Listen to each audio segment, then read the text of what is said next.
Hello and welcome to Comic Book Junkies. I'm Andrew. And I'm Joe. And this week we have our book of the week, Identity Crisis by Brad Meltzer and Rags Morales. It's a 7-issue miniseries. That's all we're doing this week. What are your thoughts? For not knowing anything about the book prior to reading it, and it being a DC event book, I was pretty impressed. So far, the DC event books we've read have been very informative and game-changing for as far as like what they're going to do moving forward with the characters, but this was actually a really good read. So I'm usually not a fan of event books. I was a fan of this one. Did you like it? Yeah, I'd say I definitely liked it. I kind of had like a little bit of like periphery knowledge about what this book was about. I know it kind of came before Infinite Crisis, another big crisis book that, as you mentioned, kind of, resets the DC universe, retcons things, and kind of cleans up, whatever continuity issues are going on, which when aren't there issues going on at DC. But this is kind of a different type of book for kind of how big of a story it was. So, I mean, I knew coming into it, there's a lot of discussion about Sue Dibney. We'll get into that more, but like that's a big thing that I've always heard about prior to reading it, is just kind of that part of the storyline kind of being infamous and, kind of taking like that weird turn, like almost like why was that included type thing. Like, did you have to go and do that to Sue? You did her dirty for why? But yeah, I mean, overall, it's 7 issues, but it didn't even read like 7 issues. It felt like a tight 6 almost. I mean, that's only an issue difference, but for some reason it feels much more concise, and it's got a lot of good character moments. I don't know if you agree with that, but like as opposed to like reading Crisis on Infinite Earths or Cosmic Odyssey or whatever else we read that's kind of contained in its own story, this had a lot of good character work. The writer, Brad Meltzer, he had a really good tone for the characters. He kind of understood their voice, and that's what made this such a good read in my opinion. Yeah, it wasn't a lot of filler, which you'll see when things stretch past 6 issues. There'll be like 1 or 2 that are kind of like a filler issue just to get the story back on track, but I didn't really feel that with this one. But let's start issue 1, which was titled Coffin. The book starts off in a dark alleyway and a boarded up mystery box. And so this mystery box is being sold by 2 guys, and they're waiting for the buyer to arrive. So Elongated Man and another superhero kind of supervise the situation. The story briefly flashes to Green Arrow training his son. They have a guest over, and he tells his guest that they have to leave soon because there's an annual surprise party for Elongated Man that his wife Sue, who Berger was talking about, hosts for him annually. He explains that Elongated Man's wife Sue always sets up a mystery for him. A few years ago, she had Barry dress up like an old man just to shock him. This year, Green Arrow's supposed to jump out of a cake, so it's important that he leaves to attend to this event. But they flash back to the alleyway. The buyer finally arrives and tries to take the mystery box without paying for it, so the goons shoot him. Elongated Man and his sidekick are about to jump in this situation, but they find out in that moment that Sue has been attacked, and so they leave the crime scene immediately in order to try and save his wife, who's getting ready for the surprise party. Real quick before I go any further into the plot, if I had to guess who killed him at this point, I was thinking like Captain Cold or Deadshot, as far as like who would be like behind whatever, murder mystery we're about to get into. Did you have any thoughts at this point as to who the villain was going to be? I didn't have like a clear thought, and like I said, I kind of had an idea about,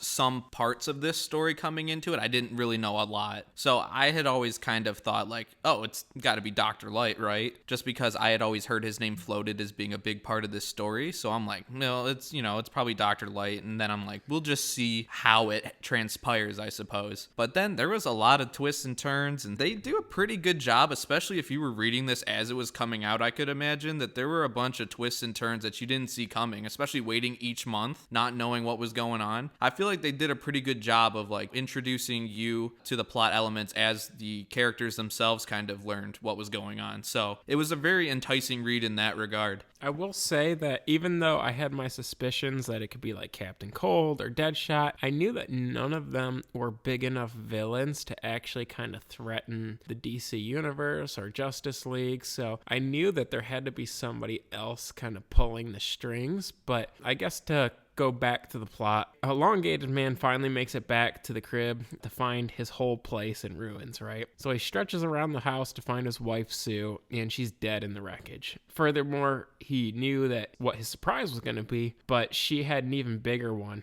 and that's that she was pregnant. There was a pregnancy test next to her dead body with a note attached to it saying that he was going to be a father. For how minor of a character Elongated Man feels, it really hurt. Poor one. Yeah, they did a really good job of, like, you know, setting up the stakes where if you're not already an Elongated Man fan, just like the way he kind of talks about Sue to his partner as they're kind of staking out the scene. And, you know, you can really feel like how much of a stand-up guy he is and, you know, like a real love that like they share. And like, you don't really see that properly conveyed in a lot of books anymore. It's kind of just like telling you like this person is with this person. But with Elongated Man and Sue, it felt like a storybook, like romantic couple, you know, how he would go over all of his fond memories of how they met. And that's why it hurt that much more when she was laying on the ground like a burnt up hot dog on the 4th of July. So, I mean, that shit kind of sucked, but, you know, I've had to pour one out, dude. The funeral comes shortly after that, and Elongated Man is clearly having a hard time. After the funeral, almost the whole freaking Justice League goes in search of any villains that could match the description of the killer. Once everyone spreads into groups and leaves, Green Arrow, Hawkman, Atom, Canary, and Zatanna stay behind to form their own group. What's interesting about this group specifically is that we find out that they've all worked together in the past in some kind of capacity that's separate from the rest of the league. They go to check on Elongated Man, and we find out that this group did carry out a mission way back in the day, but kept it private to the rest of the Justice League. We don't know what it is at the moment, but Elongated Man is convinced that the only person that would care to hurt Sue is none other than Dr. Light, who Berger was talking about. And he's hellbent for revenge at this point, which leads into issue 2, which is House of Lies. From there, it kind of just picks up at the same scene where, you know, Elongated Man's like, I know who the fucker is. I know who we gotta go get. And, you know, the whole squad's there, and they're like, they obviously have a shared past, and, you know, they're kind of in agreement. You know, everybody else kind of went their own way to go look for, you know, whatever people that they could theoretically think could have done it. Granted, none of those people sounded like major villains, and it kind of didn't lend any credence to think that those could actually be it. So the squad's there, and, you know, Hawkman, which I thought was cool, like this little Hawkman moment, he calls out Wally, who's just the Flash at this point in time because, you know, Barry kicked the bucket back in Crisis. He's like vibrating, you know, Speed Force powers and whatnot, and shouldn't be visible to the like ordinary eye. But Hawkman, you know, being the badass he is, just calls him out on his shit, and he just comes forward and he's like, what are you guys doing? Do I gotta go tattle and go tell Superman on you? And, you know, I love Wally, but he was having a real narc moment there. And then Kyle Rayner shows up too, and he's being like space cop narc with him. It's like, you guys need to shut up and let the big boys do their business. So I thought that little moment was cool, but that's where shit gets real serious, because they start going into like this whole downtrodden like backstory as to why they think it's Dr. Light. And I mean, we like to goof around, but there ain't too much to goof around when, you know, he got raped by Dr. Light up in the Watchtower. I'll put it bluntly, like, that shit's wild, bro. Like, yes, it adds stakes to this story, but it's also, like, real vile. Like, did you have to add that? It was a little bizarre.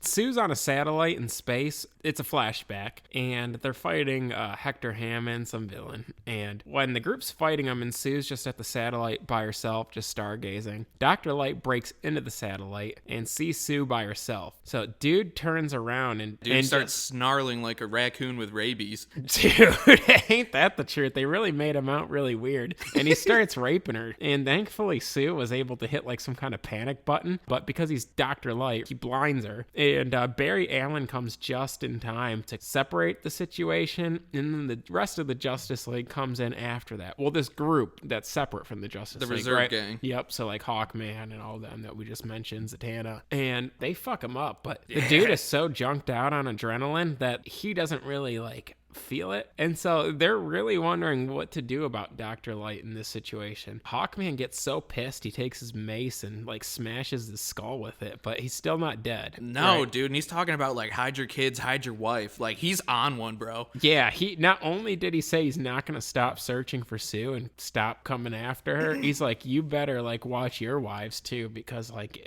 I'm coming after all of them. The sick fuck. Yeah, and so the dude becomes like a completely different different version of Dr. Light than we've all known in the past. Dude, he's on some bullshit. He's always a pushover pussy fighting the Teen Titans and getting his ass beat. Yeah. And so Wally and Kyle hear that story, and Wally finally makes his decision not to snitch, even though, duh. Right. But he's upset what they decided to do about the situation. So instead of like killing him, they basically lobotomize him. So he has no memory of raping Sue, and they hope that he doesn't have any weird tendencies to do that again, because they try to alter his personality in the situation too, so that he's a little more goofy than like evil. So Wally's pissed off. He's just like, how do you guys even come to that kind of a solution? We don't mess with people's brains. And he's just like, well, we told you what he did. It was the only thing that we could do in that situation. And so they kind of got to weigh the pros and cons, and for that moment at least, Wally and Kyle are okay with not snitching. So they decided to join the group knowing the situation, because they're afraid that Light could be behind the situation. So they go to check in on Light, the whole group does, and when they go to knock on the door, the shit blows up, and it's Deathstroke and Dr. Light at the door. Fuck yeah. So I also knew about this part because, big Deathstroke fan here. This shit was lit. I don't care what you say. Like, I mean, after all that terrible shit that just went down, this was the best, because one, I love Deathstroke, and I love that he says to the squad, they're like, how much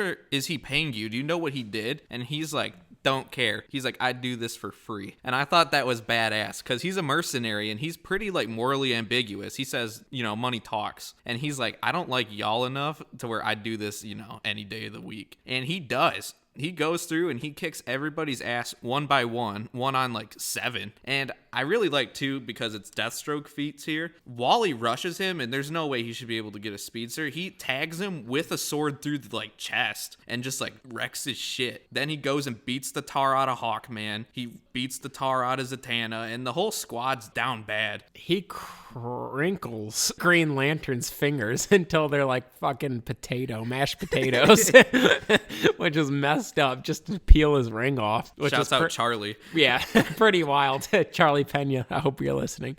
And but to make matters worse, the people performing the autopsy on Sue find out that there's something very abnormal. Her body was covered in burn marks, which is why they thought like it could be Dr. Light, but they uncover that she didn't die from the burns. They actually find out that there was something else that caused the death, and so it probably isn't Dr. Light. And here they are trying to fight Deathstroke, who's kicking everyone's ass. So this shit's been wild. Issue 3 starts off pretty strong. Yeah, and I really like the fact too, like I actually made notes of how he beat up everybody, because Deathstroke guy again stabs Wally, lit, hits Zatanna so hard in the liver that she pukes, ruins Hawkman's wings and Green Arrow's arrows, and then he laser points the shit out of Adam, which is funny because dude, he just took him down with a laser pointer. And then like you said, he breaks all of Green Lantern's fingers, and the only thing that takes him down is that Green Arrow comes up from behind and stabs him in his empty eye socket with an arrow, and he goes crazy like a rabid dog, and he's like, I'm gonna kill you. And like that's exactly what he wants to happen, because Slade's a master tactician. He can use 90% of his brain at once. You can't fight that. And so he had to make him less precise, and then the whole squad went and started beating the shit out of Slade. But Dr. Light gets his memory back all of a sudden, seeing like the violence go down, and then he just boom flashes, and Deathstroke and Dr. Light just bug out. They leave. As soon as they leave, Superman finally shows up. He comes to check in on the situation, and he's pissed off because he wants to know why everything's going on the way it is. Everyone's about to finally let the cat out the bag, but Wally is the first to say something, and this is the first time he's not acting like a snitch. He's like, it was actually my idea. We thought Dr. Light had something to do with it, and we just wanted to give Elongated Man first dibs to knocking his lights out, pun intended, if he was actually the one behind killing Sue. And Superman kind of relates to that. He's like, well, if this happened to Lois, I'd probably want first dibs too. So I thought Wally was kind of cool for not snitching in that moment and hiding the fact that they lobotomized Dr. Light, which makes me like Wally. But Superman explains that the burns on Sue were actually not the real cause of death. So Green Arrow pulls Wally aside to tell him that it was really cool of him. But Wally replies that he didn't do it to protect the group. He did it to protect the memories of Barry Allen, because Barry Allen took part in the lobotomizing of Dr. Light. And he's just like, Barry died. I don't want to throw any shade or dirt on his name now that he's dead. And so you guys better be telling the truth because I just lied to fucking Superman. So he demands that Green Arrow tells him how many times they've lobotomized villains, or otherwise he's going to snitch to Clark, which I thought was kind of lame, but it appears that Green Arrow agrees to the confession. And when giving the confession, it appears that Supes was eavesdropping that whole entire time. That's what they kind of get for having that conversation right behind his back. Yeah, I really like the fact that, like, I mean, it is kind of lame how Wally's so ready to snitch, but I do also respect the fact that he's real ass enough to kind of, ball up and stand up for what he believes in. He's like, look, y'all aren't doing shit by the book. You ain't doing shit right. You're kind of being sneaky about the way you're going about things. And he's like, look, we are kind of like a symbol to people. There's a way that the league's supposed to be thought of. Like, I'm taking over for Barry, who was like a real ass dude. We're going to keep it real ass in this joint. And, and he's thinking that Green Arrow's too shady for all this. But Green Arrow, I love the character work on Green Arrow. There is zero reason why he shouldn't be written like this today. Best rendition of the character ever, period.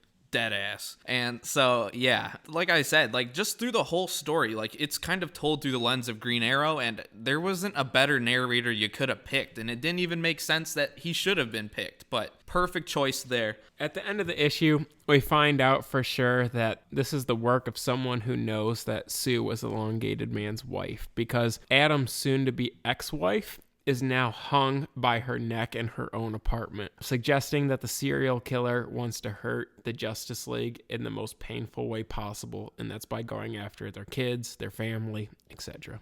Exactly. Which leads into issue 4, which is who benefits. But right before we get there, there's a couple little pieces of like cool character work again. Jean's almost hung. Adam rushes back to save her, undoes the knot because he's tiny and whatnot, saves her life. And, everyone's kind of talking about like, oh shit, they're going for another one of us. And they're kind of analyzing like who would hang people. They're like, how are we sure it's a he, a she, and she saw his boots. The drawing, the silhouette almost looks like Grundy, but I'm like, why would Grundy be like hanging people? And so they're like, it's Slipknot, like that shitty one-off character in Suicide Squad. And they're like, how are we sure about that? And Superman walks up with the knot in his hand, and they're like, how do you know what kind of knot that is? And he says, Boy Scouts. And I was like, that's a great moment there, because the Big Blue Boy Scout reference is hilarious. I like how it takes Animal Man, Miracle Man, an escape artist, and like 100 other characters to analyze the apartment to see who was in there. Nobody can figure it out, but Superman knows what kind of knot's tied, so that gives him a lead. Right. And then from there, while everybody is, dicking around and saying, oh, it's clearly going to be a Suicide Squad member who's doing this, Batman says, no shot, bro. It's not. He's like, I already am running my own tests, because Batman isn't really that prominent in this kind of, like, we see him, but he's like, behind the scenes doing his own thing, as is tradition.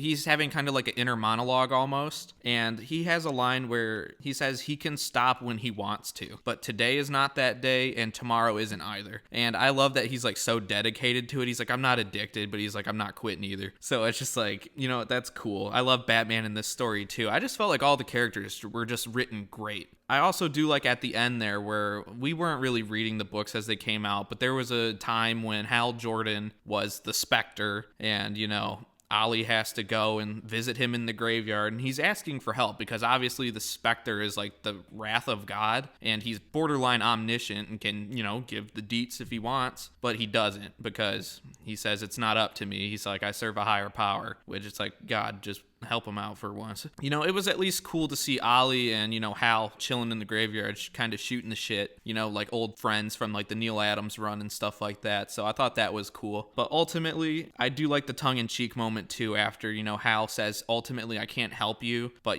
give him hell when you do. Hal says, I'm working on my return or whatever, because Ollie's like, when are you coming back? Which is, I like, is like a tongue-in-cheek, reference to like, how superheroes die and come back all the time, which they reference referenced a lot, like how when Ollie died, when Barry died, when, everybody dies, but they all come back. So I thought that was cool because you'll even hear Ollie talk about his own funeral and stuff like that, which I find it kind of cool that they didn't do it in too jokey of a way, but like that's just how shit works in the DC universe. It's not to be like overthought. Just like also the fact how they describe like mind wiping people. Like you thought that like just these secret identities were the only thing that we could like use to protect us. He's like, we have a lot at stake if people figure out anything about us. Like our whole family's dead, as you can see. So I thought that was cool too. It's kind of like a more realistic, grittier take on it, but it made sense and it didn't seem like, out of place. I think it's at this point too that the heroes are kind of losing their minds because they're interrogating every single villain and their brother, and they're not getting anywhere. So issue 5 comes, Adam finally brings Jean home from the hospital, and the two decide that they still love each other actually, which is kind of cool. With all this tragedy going on, it's cool to see Ray get his because it seems like nobody else is. But while that's going on, you mentioned there's not a lot of Batman stuff going on, but there is with Robin. Tim Drake is the Robin in this series, and he's arguing with his dad about going out to find out whoever is killing these people. And his dad finally gives him the okay to leave the house. And ironically, as soon as he leaves, Dad's now the next target.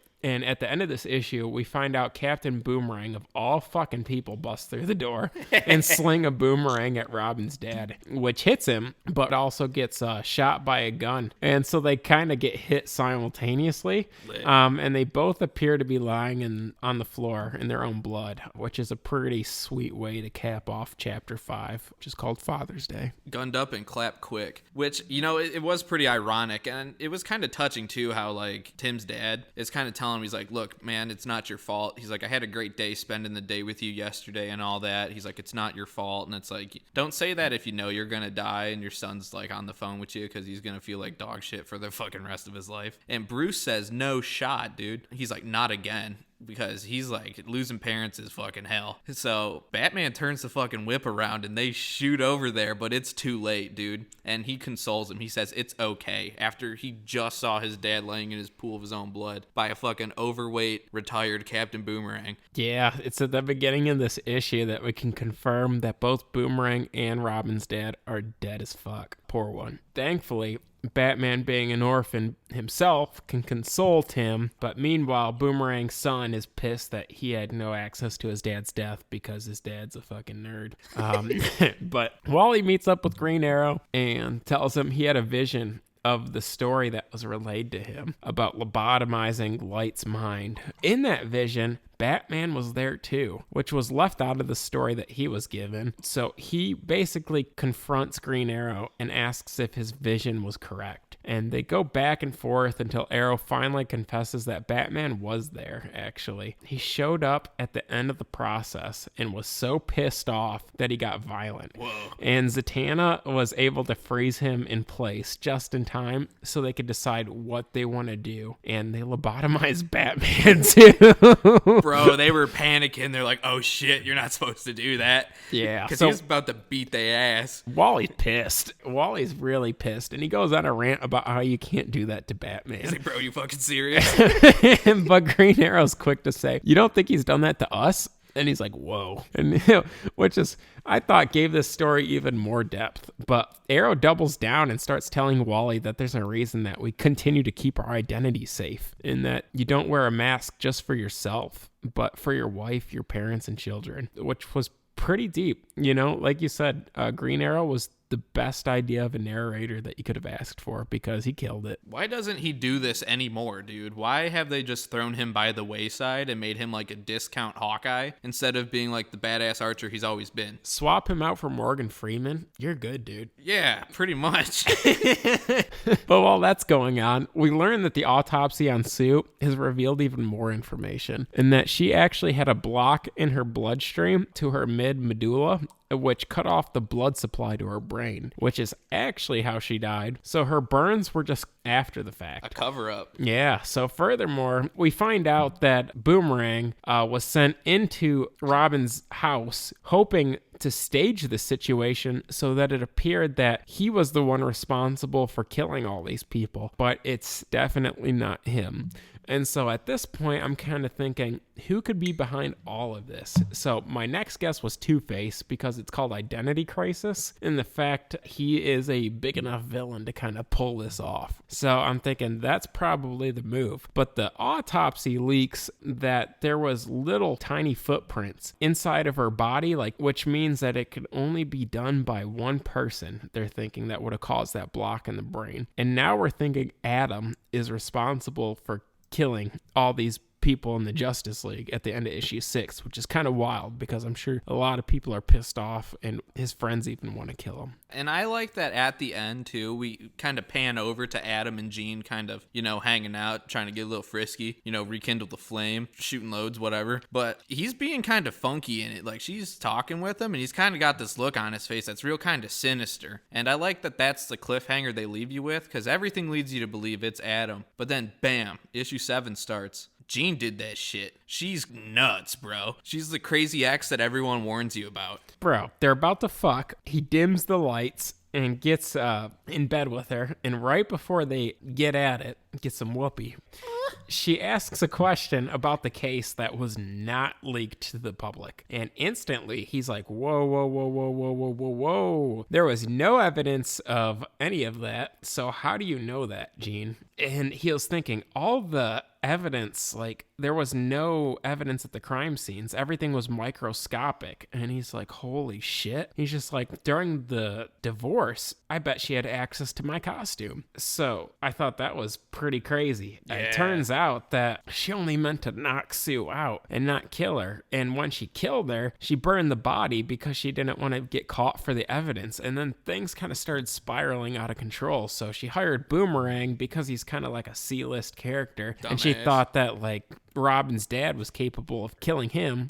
So she sent him a gun to kill him, but they ended up killing each other, leaving Tim an orphan, which is sad as fuck. And then Adam's kind of thinking, like, what do I do? Do I kill her? Do I, like, take her to jail? And so what he ends up doing is taking her to Arkham Asylum and says he's never felt so small in his whole life. Poor guy. Damn. And I like that, like you said, like, right before that, he is so enraged. He's like, what do you mean? Like, you didn't mean to do that? You took a flamethrower. What do you mean you sent a fucking supervillain to an ordinary dad's house? What do you mean you didn't want people to die? Just an accident. He's like, you know what you did. And she's like, what are you gonna do, Ray? Are you gonna punch me like a big man? You gonna throw me in jail and throw away the key? And then it just immediately pans over to Arkham Asylum. And I like that he just says, take care of my wife. And they just medicate the shit out of her, and he just walks away, and he's like, bro, you haven't filled out the paperwork. He just goes, shrinks, and goes and cries in the grass because, I mean, what else are you gonna do, bro? Back to what was alluded earlier. Batman was basically saying, Detective 101, who benefits from the situation? So she killed Sue, so everyone would get closer to their wives, hoping that Ray, given that they're getting divorced, would be scared back into wanting her. And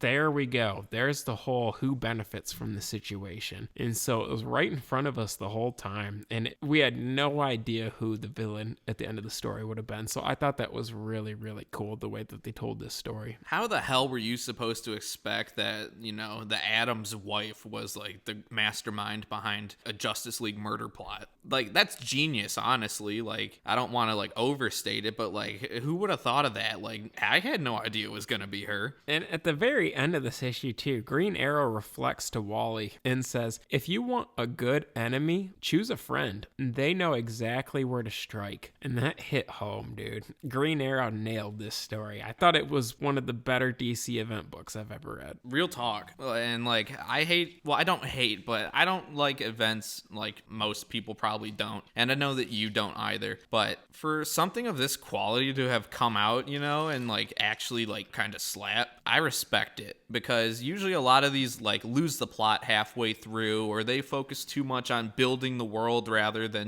hitting the key points. And this was just like all killer, no filler. They're just like, let's just get to the good stuff and let's keep the train moving. And I respect the hell out of that. And I don't know why Brad Meltzer doesn't have like 1,000 other great runs that I've heard of, I guess, based on this story alone. And I like the epilogue too, kind of where the story wraps up. We found out who did it, and it's just like a little character piece again, because it kind of circles back to the beginning, elongated man, being like a sweetheart, trying to cope with losing his wife that, he loved more than anything. And he's, talking to himself kind of in the mirror, talking to pictures of her, and, trying to get over the terrible shit that just happened. I mean, I don't even know how he processes that, like, one of his buddies, like, ex-wives did it. That pissed me off. But, I really liked that at the end, just kind of like the cherry on top, I guess, just to show, like, what really happened to him, because he was a wreck through the whole thing, and he's a pretty jovial guy, just like a normal dude. And just to show that he's kind of, coping and healing, just to kind of show, like, life goes on, I guess. And I thought it was a good way to end it all things said.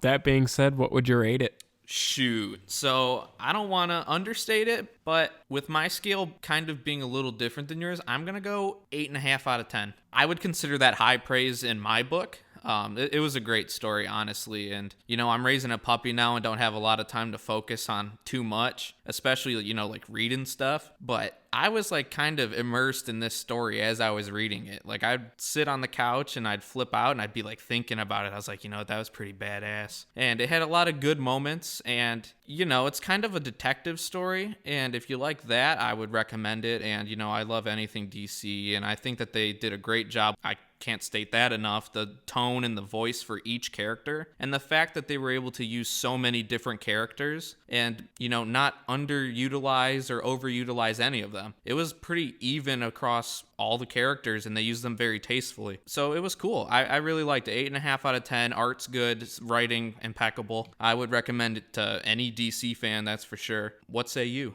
I was between an 8.5 and a 9, just because I really enjoyed the story and how it stood out to me versus other event books. But I wanted to give you a shout out. Thank you for getting me the first appearance of Ray Palmer as the Atom. This read made that book way more enjoyable, way cooler. Makes me want Elongated Man as well. Big trust. I also, something that you just mentioned now, which I was saving for the overview, but I love that this book was very detective based. Not only did they give Elongated Man a strong detective background with like knowing what his surprise was going to be other than the pregnancy test, but they gave Batman a strong detective background as well, which is how I love to see him as a character. So that's why I was battling between the 8.5 and 9 out of 10. So as far as reads go, it goes by quick. It's very enjoyable. I'd recommend it to all of our CBJ listeners. And outside of that, the art was great, but the writing was impeccable. I would read anything else by him. I'm not familiar with him as a writer. I don't recall reading anything of his before this, but I would definitely be interested in moving forward. So that's my wrap up with the book. Word. And with that, we're not doing any other segments this week. We thought that the discussion on this book was going to be strong enough and, fun enough, all things considered. So with that, you know what to do. Rate, review, tell a friend. Not trying to be like that YouTube guy, like, check it out, bro. Tell everybody you know. But, honestly, it would help us out a lot. If you like comic books or somebody that likes comic books, tell them about us. That'd be pretty cool. We'd appreciate it. Follow us on Instagram, CBJ Pod. We post there pretty much daily, stories, send us, questions, leave a comment, whatever, hit us up. We're down to talk. Comic Book Junkies at CBJ Podcast on Facebook. You can find us on YouTube, Comic Book Junkies, just in case you don't listen to us on podcasts. Yeah, we appreciate you guys. You want to tell them what we're doing next week? Next week, we're going to kind of deviate from the trodden path that we, stomp down every 2 weeks. No book review next week. We're going to kind of focus on something else that's very near and dear to our hearts: comic book collecting and investing. So, we're going to kind of talk about the market, some good pickups, books, what's in our box, what do we think is a strong hold, whatever kind of comes to mind. We don't have any, we're playing it loose and fast, but we're talking about collecting. So if you're a collector, stay tuned. It's going to be lit. Alrighty, boys. Catch you next time.